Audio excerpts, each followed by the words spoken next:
Supreme court ने जुमा को उस अर्जी पर फौरी समाअत करने से इनकार कर दिया जिसमें कर्नाटक के प्री यूनिवर्सिटी कॉलेजों में तालबात को हिजाब पहनकर सालाना इम्तिहान में शिरकत की इजाज़त देने का मुतालबा किया गया था।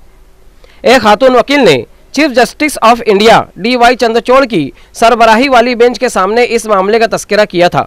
वकील ने कहा कि 5 दिन बाद इम्तिहानात है, इसलिए अर्जी पर फौरी समाअत की जानी चाहिए। बेंच ने वकील से कहा कि आप आखिरी तारीख को आएंगे तो हम क्या कर सकते हैं। चीफ जस्टिस ने कहा कि होली की तातीलात के बाद इस मामले की समाअत के लिए नई बेंच की तश्कील दी जाएगी। ख्याल रहे कि सुप्रीम कोर्ट ने 22 फरवरी को कर्नाटक में प्री यूनिवर्सिटी कॉलेजों को हिजाब पहनकर सालाना इम्तिहानात में शिरकत की इजाज़त देने की अर्जी पर गौर करने पर रजामंदी जाहिर की थी। अर्जी गुजारों की तरफ से पेश होने वाले एडवोकेट शादान फरास्त ने चीफ जस्टिस DY चंद्रचूड़ से इस्तता की कि तालबात को 9 मार्च से शुरू होने वाले सरकारी कॉलेजों के सालाना इम्तिहानात में शिरकत करना है। सुप्रीम कोर्ट ने वकील से पूछा कि इन्हें इम्तिहान देने से क्यों रोका जा रहा है। वकील ने बताया कि हिजाब पहनने की वजह से। इन्होंने कहा कि तालबात का 1 साल पहले ही ज़ाया हो चुका है और अगर कोई रिलीफ न दिया गया तो 1 साल और खो देंगी। ख्याल रहे कि सुप्रीम कोर्ट ने 23 जनवरी को कर्नाटक में प्री यूनिवर्सिटी कॉलेजों के क्लासरूम्स में हिजाब पर पाबंदी को चैलेंज करने वाली अर्जियों पर गौर करने के लिए 3 जजों की बेंच कायम करने पर इत्तेफाक किया था।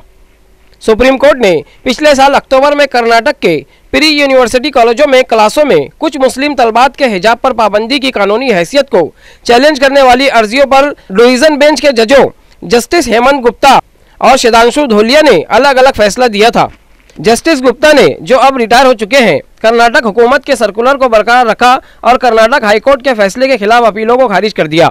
ताहम जस्टिस धुलिया ने कर्नाटक हुकूमत के प्री यूनिवर्सिटी कॉलेजों के क्लासरूम्स के अंदर हिजाब पहनने पर पाबंदी लगाने के फैसले को मुस्तरद करते हुए कहा कि आयन भी एतमाद का दस्तावेज है और अक़लियत ने अक्सरियत पर एतमाद किया है। जस्टिस धुलिया ने अपने फैसले में कहा, हम जमहूरियत और कानून की हुक्मरानी में रहते हैं और जो कानून हम पर हुक्मरानी करते हैं इन्हें हिंदुस्तान के आयन को मंजूर करना चाहिए। एतमाद हमारे आयन के बहुत से पहलुओं में से एक है। हमारा आयन भी अमानत का दस्तावेज है। अक़लियत ने अक्सरियत पर एतमाद किया है। बेंच ने तब कहा था कि चूंकि इख्तिलाफ राय है इसलिए यह मामला बड़ी बेंच की तश्कील के लिए चीफ जस्टिस ऑफ इंडिया के सामने रखा जाएगा।